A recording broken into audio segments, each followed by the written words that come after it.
Good afternoon, everyone, and welcome to this workshop on executing a successful Giving Tuesday fundraising campaign, which is part of the Westchester Library Association's Professional Development Series. We'll be guided through this workshop by Pat Brigham, who's the Director of Development at Westchester Library System, and who will meet in just a few minutes, although a few of you have just had an opportunity to speak with her for a minute. My name is Megan Fenton, and I am a librarian at the Bedford Hills Free Library. And this year, I and Krishna Horrigan of Westchester Library System are co-chairing the WLA Professional Development Committee and working to bring timely and relevant professional development opportunities like this one to the library community here in Westchester. First, I'd like to take a moment to thank the WLA Executive Board, President Giovanna Fiorini Iannici, Vice President Kim Stucco, Secretary Joanna Rooney, and Treasurer Allison Robbins, as well as the entire WLA board for all of their hard work and support to make these programs possible. I'd also like to send a big thank you to our speaker today, Pat Brigham, for her time and graciousness in sharing her development expertise with us today. After today's presentation, each registrant will be sent a PDF continuing education certificate, where there'll be a space for you to fill in your name and keep for your professional records. Stay tuned and look out for additional professional development programs throughout the season, particularly a program on resume development and putting your best foot forward when job searching, which is currently in the planning stages and we hope to offer before the end of the fall. Krishna and I would also like to hear from you. We'd like to get an idea of how library professionals in Westchester would like to continue addressing the pressing issues of diversity, equity, inclusion, and social justice in our communities and within our spaces. WLA would like to get a better understanding of how our professional development programs may be able to support the professional community doing this important work. Please take a few moments to fill out our survey, which you'll find a link to in the chat in just a few minutes. And you will also have an opportunity on that same survey to give us some more general feedback on what kind of programs you would like to see in the future. And while it may seem a little early to start thinking about next year, Krishna and I would like to remind you of the WLA Professional Development Awards, which are reimbursable awards available for WLA members to pursue professional development opportunities like attending conferences and continuing education courses. And we've begun accepting applications for those awards. And you can find a link to the application as well as the instructions on the WLA website. And I'll put that in the chat in just a moment as well. The application deadline is April 16th, 2021, and the recipients will be announced at our annual conference in May. And without further delay, my co-chair Krishna is going to take over and introduce you to today's speaker, Pat. Oh my gosh, all right. Well, you already covered so much of it, and I was gonna talk a little bit about ground rules for Q&A and things like that, but Pat has a slide about that. So both of you are making me making me a little bit superfluous here, but I do want to point out that the slides for today will be available afterwards. There are two handouts that Pat will be providing. We'll send that out in a follow-up email, and much like the other WLA presentations and workshops that we've had, this recording will be hosted on the WLA Westchester Library Association website. So that is another place that you can come back if there's something that you want to revisit, or if you have to miss a part of this presentation, then that recording will always be there for you.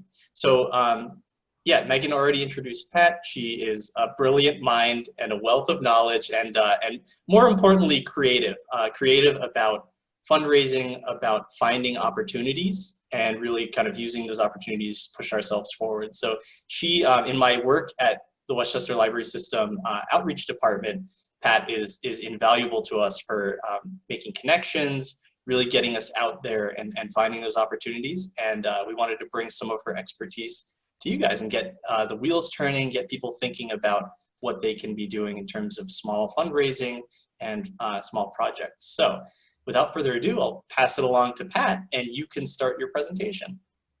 Great, thank you so much, Krishna. I hope I can live up to all of that. Thank you, and thank you all for joining us today. I am going to start out by sharing my screen. Let me get my presentation up here. Okay, there we go. So as Krishna and Megan mentioned, I am the Director of Development at Westchester Library System. I am actually the first development professional that the library system has had in its history. And as Krishna mentioned, a lot of my work has been in finding support for the outreach services that he and Elena Falcone worked so hard to bring to the libraries and to their communities, especially communities of need. So it's really an honor to be working with them and to be working with all the libraries. I did create some ground rules here. So the first thing I would like to mention is please put your camera on. I live alone, so I live for these moments when I can see other people. So I don't like talking to a little black box with initials. So if you don't have your camera on, really, would appreciate if you would join us in person so that we can make this a really interactive presentation. Also, as you probably know from using Zoom, there's the raise your hand little icon. So if you do have a question as we are going through this, please feel free, or something you want to add, feel free to raise your hand. If I don't see it, Krishna will let me know. And if you have a question that comes to your mind and you don't want to forget it, just put it in the chat box. And if it's something directly related to what we're talking about at that moment, I will be alerted. Otherwise, we'll wait to the end and we'll take some questions then. We are going to do a little bit of activity, so I hope you have a pen or pencil and some paper nearby so that we can really get into this and do some work. And as Krishna mentioned at the end, I will send everybody this PowerPoint, which is chock full of links to all kinds of resources. So grab a snack, grab your cup of tea or whatever you need to get through these things, and let's get started. All right, so I first want to ask you, and if you could use the chat for this, what is it specifically that you want to learn today about Giving Tuesday? Do you want to initiate something that you've never done before? Do you want to learn what works or what doesn't work? Give me some ideas of what it is that you want to learn today and share. If we don't cover it, I'll be happy to reach out to you either one-on-one or at the end of the session if we have some time. But I want to make sure that your goals, that we achieve your goals for today's session. So can I see the chat? Let's see. Yeah, you should have a chat option. It might be kind of hidden because you're screen sharing. So far what we're seeing is types of projects that would be appropriate for Giving Tuesday. That was mine. How to stand out from other charities on Giving Tuesday, especially if a bunch of groups are doing this this project, this effort. Channels, so social media, print, mail, etc., that garner the best returns. What Giving Tuesday is about. Someone has never heard of it. They just want to learn about what it is and how it can be used. Creative ideas for acknowledging gifts. That's a good one. Okay, well, I think most of that is covered in this presentation. So again, if something comes up, put it in the chat and we'll get to it. So to answer one of those first questions, what is Giving Tuesday? Well, you've heard of Black Friday, which is the day after Thanksgiving. You've heard of Cyber Monday, which is the Monday after Thanksgiving. This is when people really launch into the whole giving and getting season of the holidays. So about 2012, actually a little bit before that, Giving Tuesday was initiated by the 92nd Street Y in New York City. They had done a study around 2008, 2009, around the stock market crash when things were kind of dire in terms of philanthropy. And they decided that they would initiate this idea of giving online and promote it heavily and hope that they could create this global giving movement that would have local impact. And it was very successful. 92nd Street Y raised more money than they had thought they would. It far exceeded their goals. And the idea kind of caught on, and other organizations started to learn from 92nd Street Y, and they created this movement in the nonprofit world to secure donations online, quick and easy, and tie it into this whole season of generosity at the end of the year. And for many organizations who were just branching into using social media, this was a way for them to reach a whole new, younger audience, which was really important to them. And as I said, it was very successful, and now, you know, here it is, 2020, and it has just grown, and there are Giving Tuesday campaigns throughout the world, really. I want to mention, though, that because it is a global day, and because every nonprofit can participate, and many of them do, there's also a library giving day.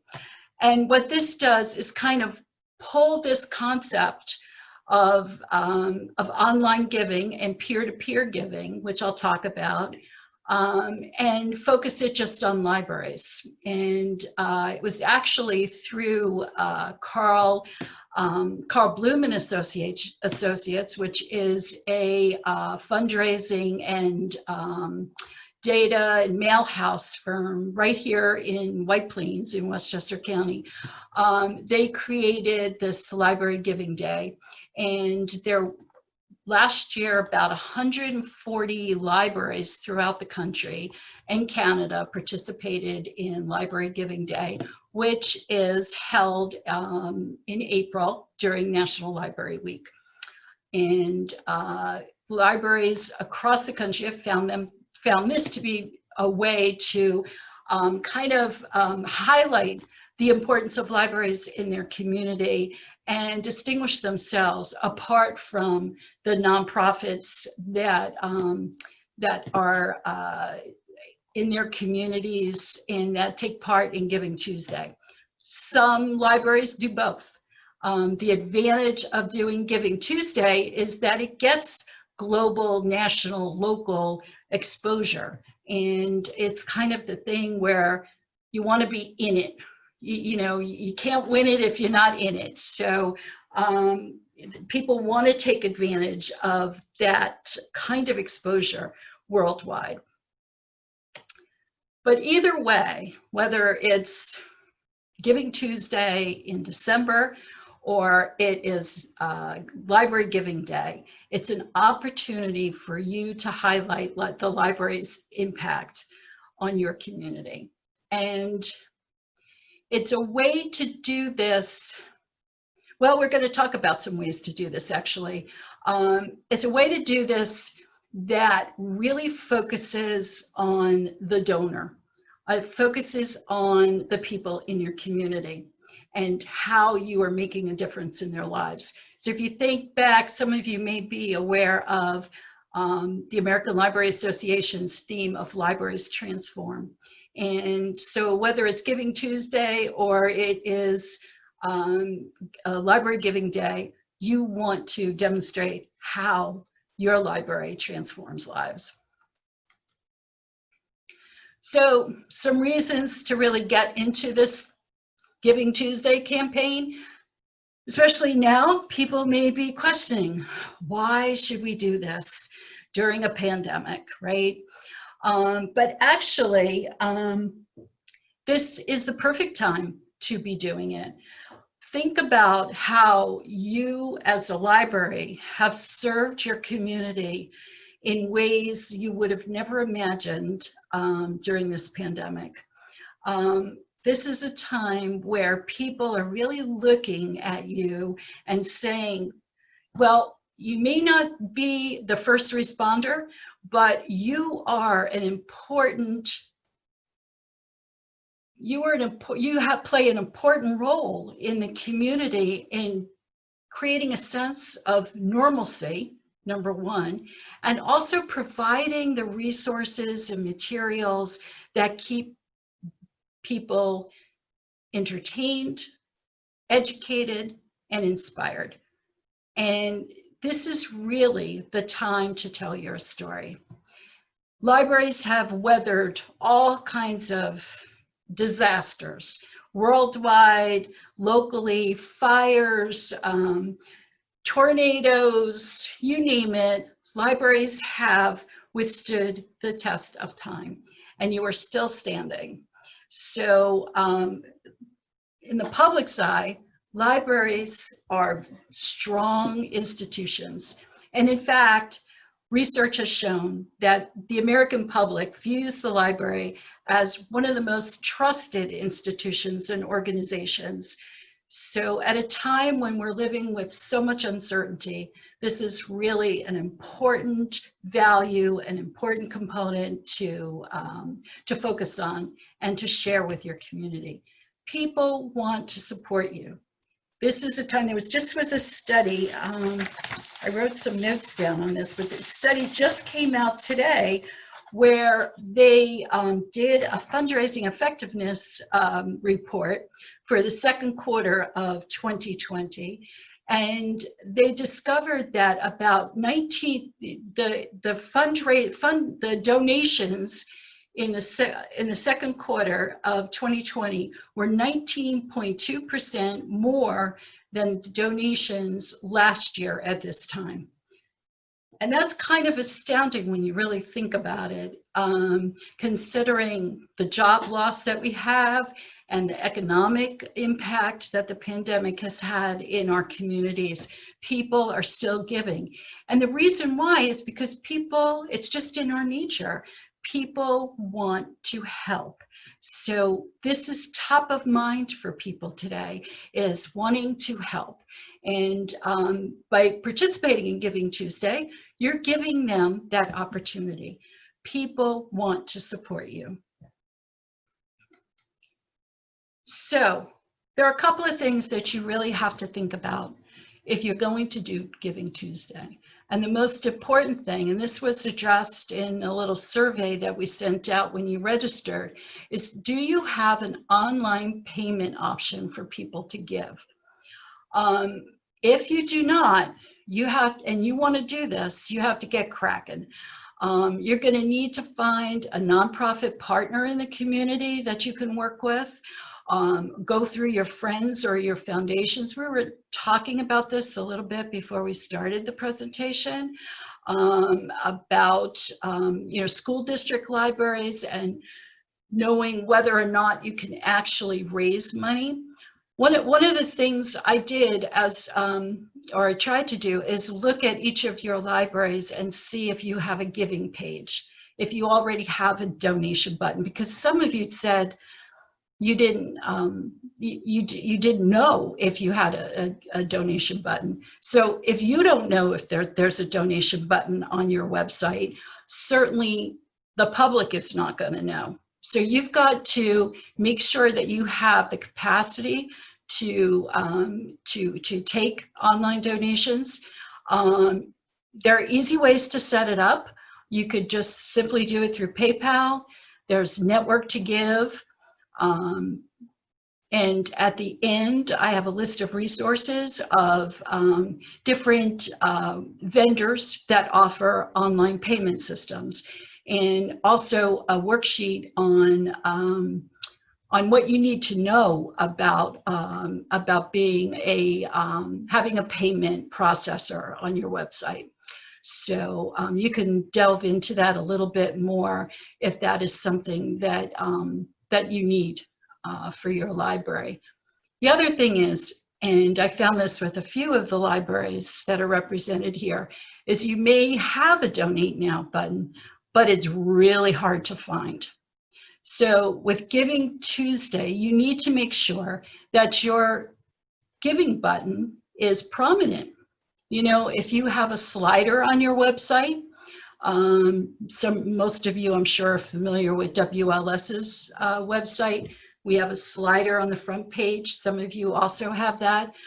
That's something you could create a Giving Tuesday slider and have that link directly to your page.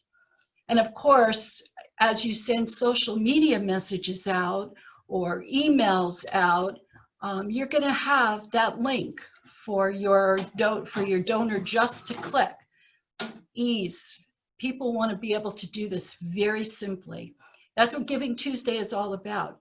Keeping it very simple, having your story, keeping it simple for people to give, and engaging people. And you'll see in some of the stories that we'll talk about how that really makes a difference in the success of your campaign. So the next thing that's really important before you even get started is to know what it is you want to raise money for. And I know that was a question that some of you posed early on. Think about this as you think about the things that you want to raise money for. It should be something that's very doable for this Giving Tuesday campaign. Something very doable that you know. So you don't want, it's not going to be $10,000 unless you really think you could raise $10,000 in a day. You know, make it something very simple. Make it relatable so that people can really see themselves making a difference. Something that's also going to trigger an emotional response that people are going to say, yeah, I really want to make this happen. So for instance, to do a campaign around, say, increasing your e-content, your ebooks, you want more ebooks. So maybe you decide $1,000 would purchase X amount of ebooks for your collection. Well, that may be doable, but is it really relatable? Is everybody really want to have more ebooks? Why would somebody want more ebooks? How can you make the idea of supporting or raising money for more ebooks relatable to the individual? So maybe you want to think about a story about how students in your community are doing a community read, or say 8th graders have a book that they all have to read, but there aren't enough books in the library. And you, as a library, as the public library, want to support the educational goals of your community. So you put a picture into people's minds that you know, there's somebody waiting for this book, and they're waiting and waiting and waiting. Why not we can put a book in a child's hands, or the ebook in a child's hands immediately with your help. That may not be a very sexy kind of ask, but I think it kind of demonstrates a little bit about it's got to be something that's really doable and really relatable. You know, another example might be where you actually walk the individual through a narrative of, imagine when you were a kid and you got your first library card. How did it make you feel? So right away, the person's thinking about, yeah, for most people, that's really an exciting time. It's the first time they have something official. They have their library card. And, you know, we want to bring that feeling to first graders throughout our community. Help us do that. And, you know, we want to provide every first grader with a library card and their first book, or you know, something special. So, you know, think about the kinds of things that pull at the heartstrings, that people can identify with in some way, and that really kind of makes a connection with people. Anybody have any good, well, before I go there, anybody have any ideas of what they're looking to support during Giving Tuesday?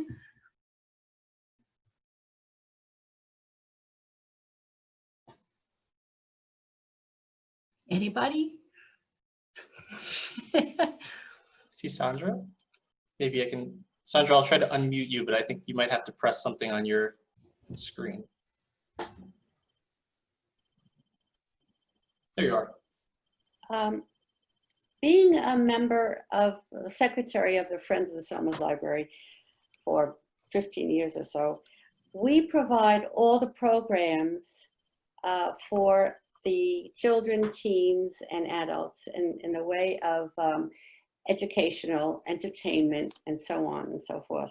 And that's basically, we have an annual appeal. We send out a trifold or a letter.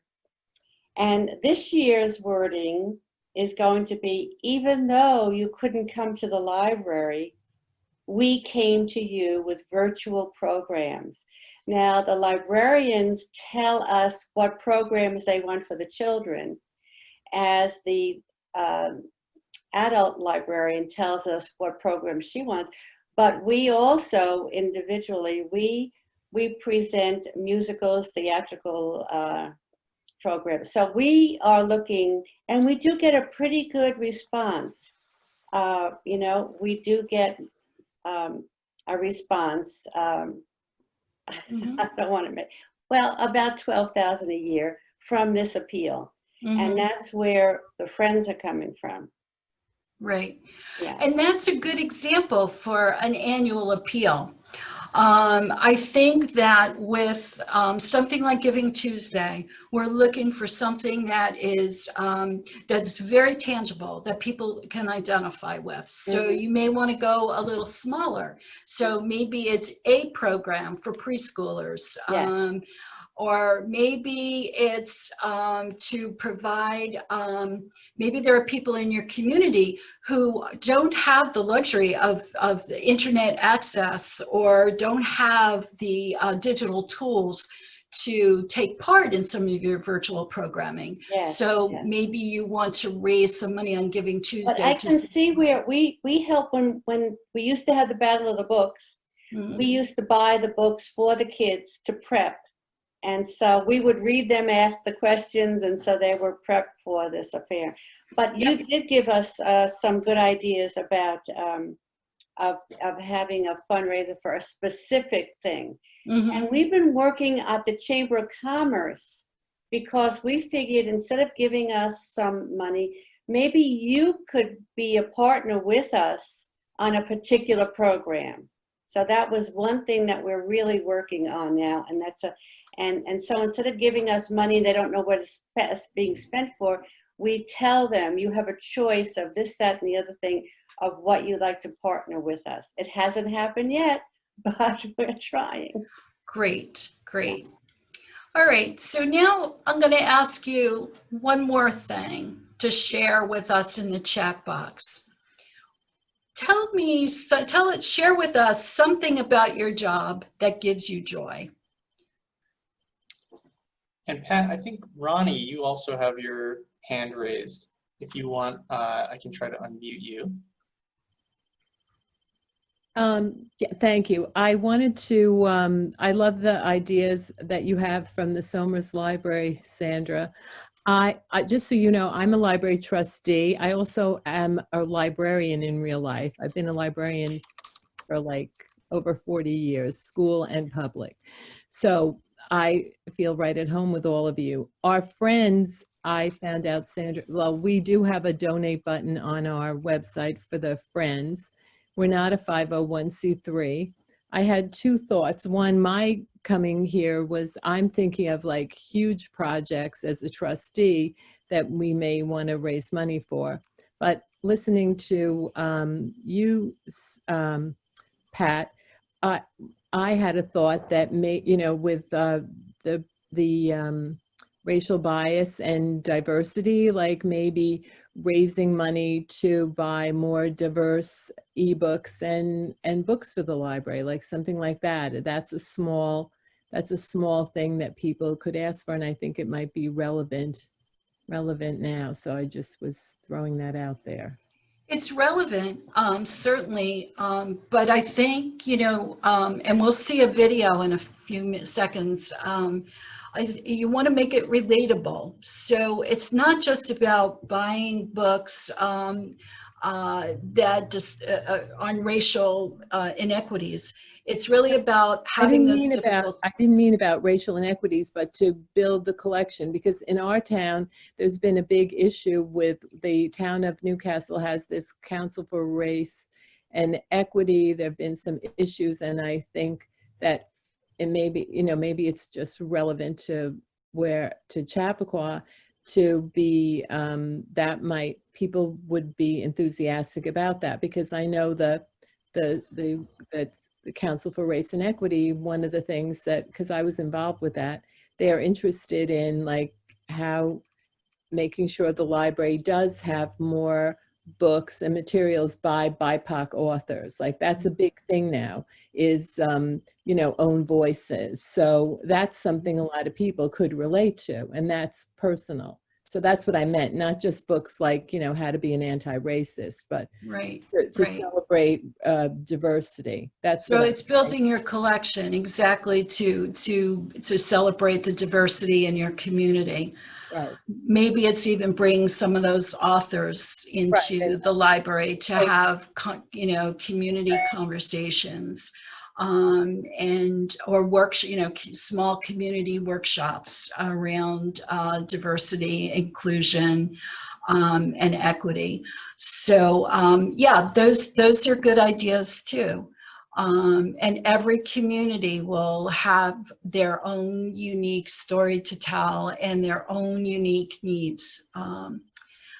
But what I wanted to also, you know, to ask you, the librarians in the audience, about what gives you joy and about your job. And I found this picture of this young man looking at a map. You know, I kind of thought, like, one of the things that I think is so wonderful about libraries is that it opens up the world to young people. And I know myself, for me, going to the library when I was a kid I went every Saturday, and it was something I was allowed to do on my own. I felt very grown up. And the librarians always treated me with respect. I felt so grown up going to the library, and they always asked me what I was looking for, and I just told them I wanted to explore. I just wanted to see what was there. You know, they really helped guide me, and I'll never forget that. And I think people relate to that. So I think sharing the joy that you have in your job, in what you do, is something that you want to translate in your fundraising story. And you want people to feel that same kind of enthusiasm that you feel about the library. So don't discount your own feelings in the work that you do when you are fundraising. You should be excited. You should be just as excited as this young man exploring the map. So we got some things in the chat here that things about our jobs that give us joy. Giving people fun and engaging experiences, knowing when we successfully connected and helped someone, when a patron loves a book that we suggest, making our library an enjoyable and comfortable place to be in. Those are great. Those are great. And those should be the jumping off points for the stories that you tell about your library and the impact that your library has in your community. Here's a, you know what, maybe this is a good, I skipped one slide here, but maybe this is a good place to start with this video on telling your story. Krishna, do you want to share your screen with this? It's a short little video. It's 7 minutes. This woman spoke at the Association of Fundraising Professionals, of which I am a past president, and she was an amazing speaker, as you'll see. And she is, I follow her blog, and she has so many good ideas. She's been in the business for quite some time, and I think you'll enjoy hearing her story about how you can make your stories relatable. Go ahead. Okay.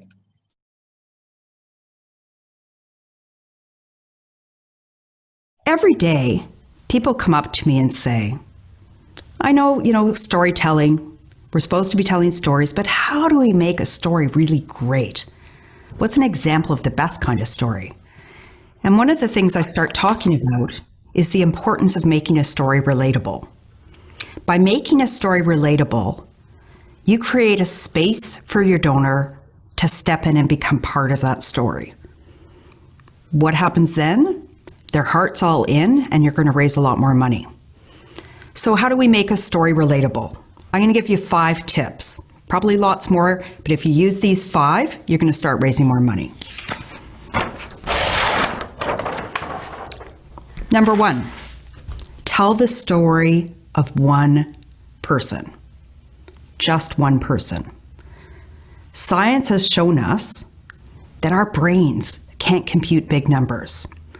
Lots of research out there. One example, researchers put together 3 stories.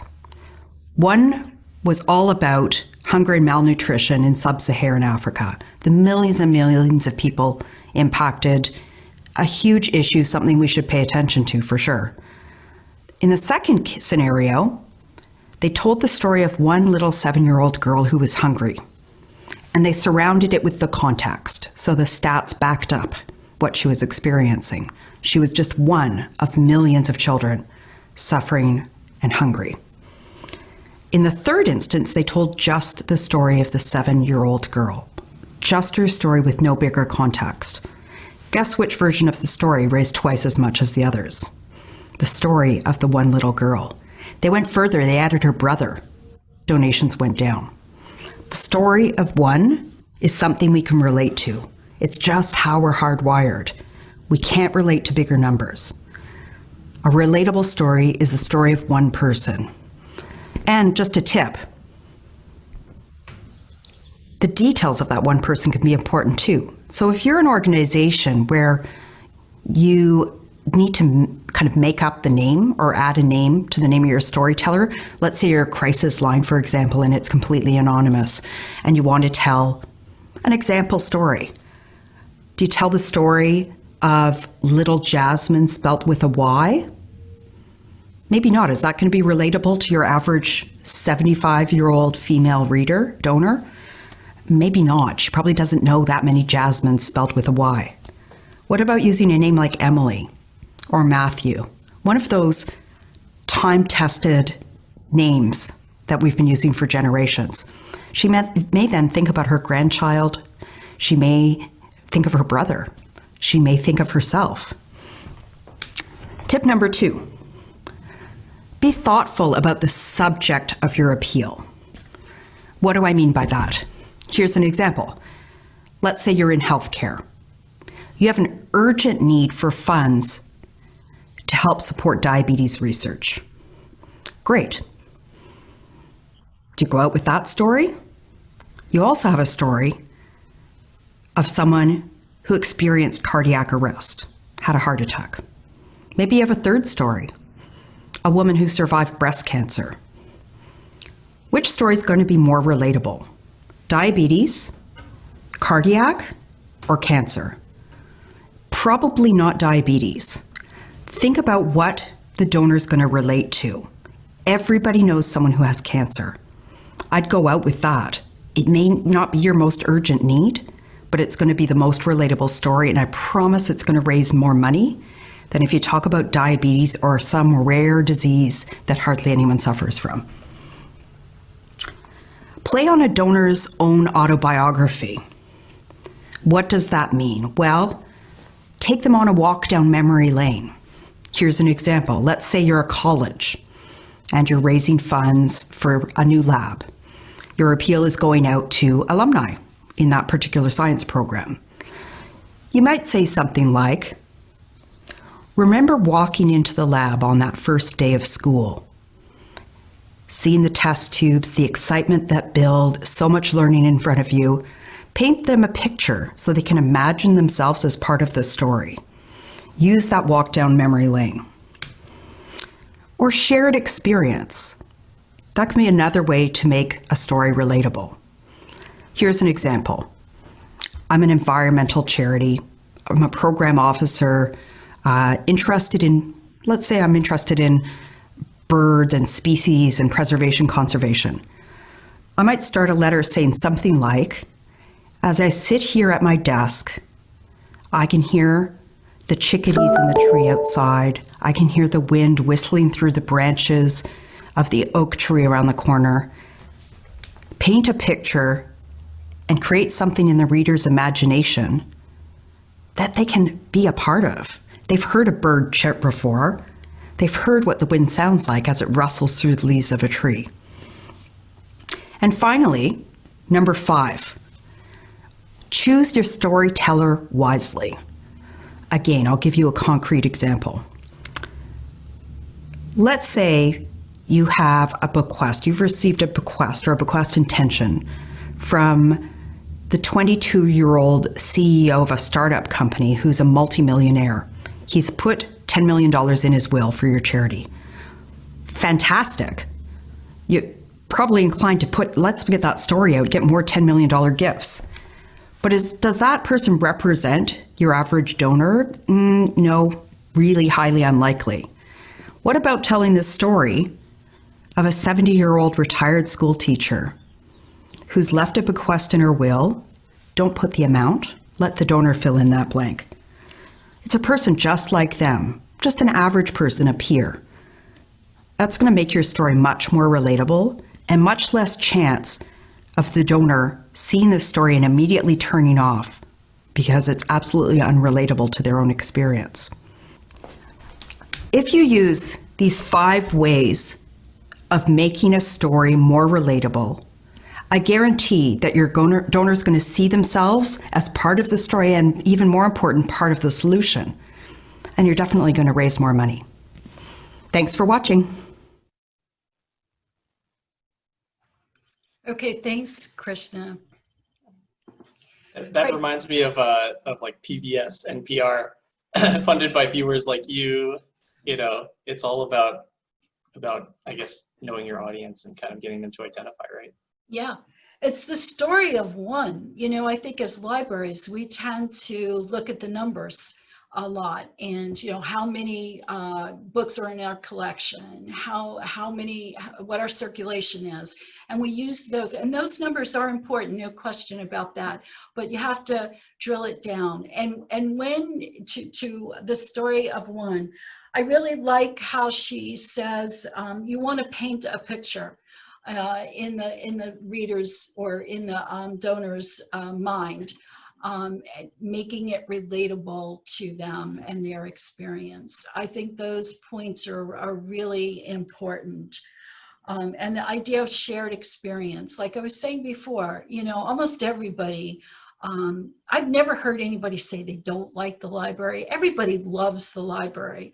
And almost everyone I know remembers that first time that they got their library card. So those are the kinds of shared experiences combined with the joy that you feel in your job and in what you do and the impact you see on a daily basis with your patrons are the kinds of things that you want to pull together in telling the story on Giving Tuesday. And, you know, let me go back to my shared screen again. And I want to go back actually to another slide.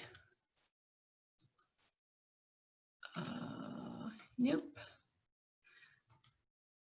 All right.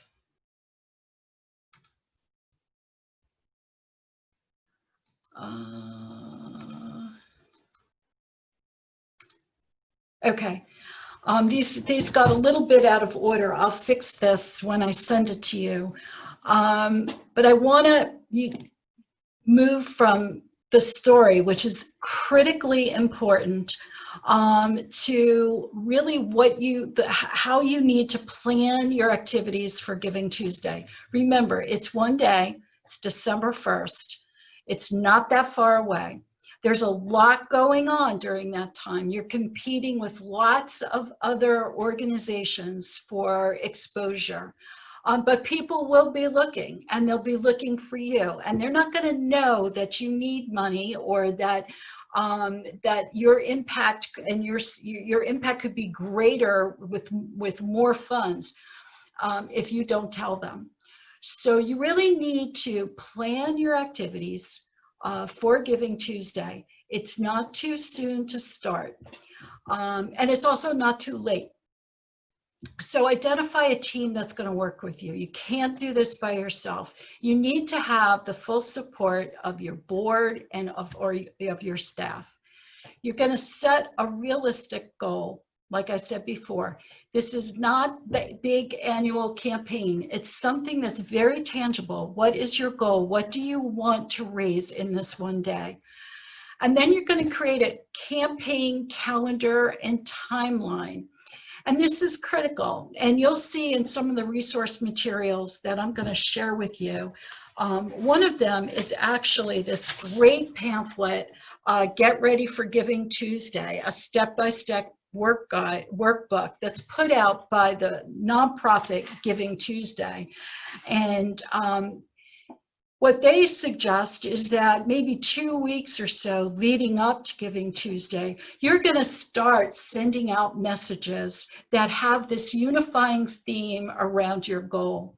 And that's where you can talk about your experience as a librarian and the goals of the library. That's where you can reach out to some of your patrons and ask them to share their story of how the library has impacted them, or what they particularly love about the library, or how did the library help them get through this pandemic. How did the library provide them with information and resources that help their children adjust to online learning, remote learning? So you want to start putting this into a timeline so that 2 weeks before you have some messaging going out, so that when you finally get to Giving Tuesday, the night before, you're building up the excitement, and then 12 a.m. on Giving Tuesday, you're putting out those messages. Here's how your gift is going to impact. Here's what your gift can do. And you're kind of building it sort of like, if you remember the old days, and I'm dating myself here, where Jerry Lewis's telethons for muscular dystrophy. You know, it was one day, it was Labor Day, and it built up all this excitement, and they had a thermometer so that you could see, or there was the scroll on the bottom of the screen, how much they have raised, and they talked to people who made big donations. That's the kind of excitement you want to bring to Giving Tuesday, except instead of being on TV, it's all online. You want to have multi-channel communications. You want to be texting people if that's something that you do, email, Facebook, Instagram, Twitter feeds. Use all the social media channels you have. Create a message, and again, in these workbooks and resources I'm going to give you, they have some templates that you can use, and you just fill in your information pertinent to your library. But you wanna share things with people, and you want to ask people to then share it to their friends. One Giving Tuesday, we did this at Westchester Library System. We had about, I don't know, maybe about 17, 18 libraries that participated with us. And one of the libraries, the library director, told me that just for the heck of it, she sent the email to every single person in her contact list. She didn't even really personalize it or anything. She just sent it to every single person. People she hadn't seen in maybe years. She could not believe the response that she got. She said it was amazing. People wrote back to her and said, "Hey, I'm so glad that you're doing well. It's great to hear from you. Yeah, I'm glad you love your library, and I want to make a contribution in your name, in your honor." And that library wound up raising more money than any other library. And it was because each staff person went out to their own contacts and said, "Hey, I love the library I work in. Please help me support it." Every board, well, I don't know if every board member, but for those people who are board members at this presentation, this is something as board members that you can do. Send it out to your contact list. I'm a board member of this library, and I feel very strongly about what they do and its importance in our community. Please help support this project. You'll be surprised at how many people will respond. Because as I said before, people really do want to help. The other thing, and this is last here, but I think it is also one of the most important things, is to have your thank yous and your follow-ups ready to go. Don't wait until you're going to be exhausted when it's all over, and you're just going to want to sit back for a day. But you should not wait to thank people. You should be thanking there should be, and you can create this when you have online giving, you could create an automatic thank you that's specific to Giving Tuesday, thanking people. And then you could follow up a little later. And what I often suggest, and it's a good practice for anybody in fundraising, you want to maybe send a handwritten note for people who made those special contributions. So, but have all that ready to go. So that's why planning your activities is critically important. Wait. So Pat, we're running low on time here. We're at 3, so we can go a little bit over. If anyone needs to leave, that's fine. I don't know if I'm jumping ahead, but in terms of planning, is there a kind of time scale that you would suggest in terms of getting ahead of this for, 1, setting up the campaign, and 2, when you can start talking about it? Well, that's a good question. And I would say you should really start now, gathering all your resources, figuring out what it is you are going to be raising money for, and gathering those stories that support that need. I think, you really could start that now. And then I would say starting in November or so, you would want to lead up to that campaign. There's a template here for a press release. You want to customize it for yourself and send it out to all the calendars and your community newspapers, your community newsletters, your own newsletter for your library, letting people know that you're going to participate in this year's Giving Tuesday. So, so as I said, I mean, here we are, October 13th, and November is just 2 weeks away, and then 30 days after November 1st will be December 1st. So and the other thing is there's a lot going on in the world right now. So there's a lot of competition, there's a lot of news that shouldn't hold you back. But be aware that you planning as early as you can will benefit you and make your campaign a lot smoother. And also remember, if you're not ready, you're not ready, and you can start thinking about April. I mean, that's 6 months away. So think about April and Library Giving Day, and that might be a better time for you to participate. And so this is about your getting your patrons involved. I was going to do a quick exercise on coming up with campaign ideas, but you can do this on your own. Here's the list of resources. Giving Tuesday has logos that you can use. There's the toolkit, key messages and talking points, and this guidebook, which is really, really helpful. And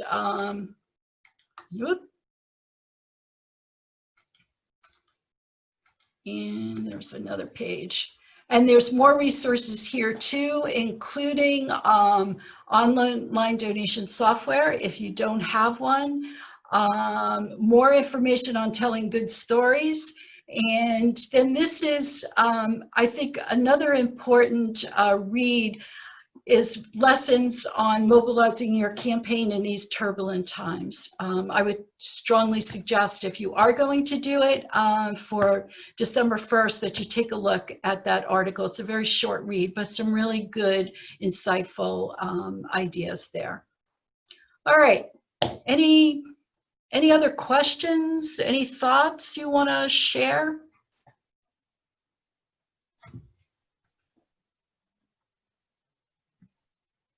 I'm trying to. Oh, Sandra, I see. Oh yeah, Ronnie. Oh, So sorry. I posted something because I have to go, but this was excellent. Thank you so much, Pat. You gave I'm a PR person and have done fundraising for other organizations. So you gave such great ideas. I love the video and that plan of the 5 points.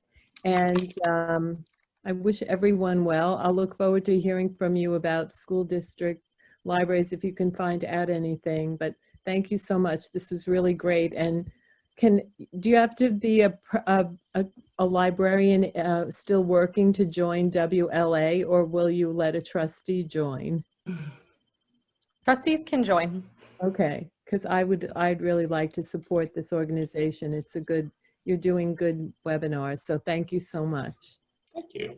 You're welcome. But I have to leave now, but thank you so much. Okay. Thank you. Thank you. Sandra, I think you had a question as well. No, I just wanted to say it was too short. Could have gone on for another hour. I know a lot of this is very discussion based, right? Too, in Yeah. terms of brainstorming. I told Krishna that I do tend to go over. I am sorry. I didn't realize I had gone that over, but there's so much that we could talk about around this subject of fundraising in general and specifically to Giving Tuesday. Yeah. Liz? Yeah. Hi, Pat. Thanks so much. It actually threw me for a loop because it kind of changed what we thought we were going to do with our appeal. We usually do appeals twice a year in May and like end of November, and then kind of do the Giving Tuesday as a online reminder for our appeal. Mm-hmm. But what we had planned on doing this year was that we just had someone give a substantial donation because she was on our Board of Trustees meeting and heard that, the library was not getting their money from the town and the budget was going to be way off. And So I said, you know, that's so incredible. Why don't we have her do the letter? But then when you were talking about, is that relatable? It was kind of going to be like her do the letter and, you know, whatever you can give to help support the library too, but maybe that's not a good idea. Well, one thing you might want to think about is you could perhaps use her donation as a matching. And so you could put it out there that you have a donor that's willing to match dollar for dollar up to a certain amount. Now, you know you're going to get the match anyway, whether it's matched or not, but you could kind of use that as an incentive for folks that you have a donor who has given X amount of dollars and you would like to match that. So did she give it for a particular purpose? Just it was pretty much made up what we would be behind in our operating fund. Mm-hmm. So it's pretty substantial. I would imagine. So think about, though, what Leah said about the person who made a big bequest. So maybe there, you know, we could talk separately about, you know, ways that you can use that, but that's definitely something that you could leverage to your benefit. Okay, great. Thank you. Excellent. Okay, so I think that's where we're going to end this. Thank you so much, everyone, for finding the time to participate. Thank you, Pat, of course, for sharing your knowledge with us. We will be sending out the slides, the handouts, and additional information by email after this. Megan, did you have anything to say? I think you covered it. Thank you so much, Pat. This was great. You're welcome. Thank you for the opportunity. Good to see you all. Thank you. Thank you all. Everybody have a great day. Thank you. Bye. Bye.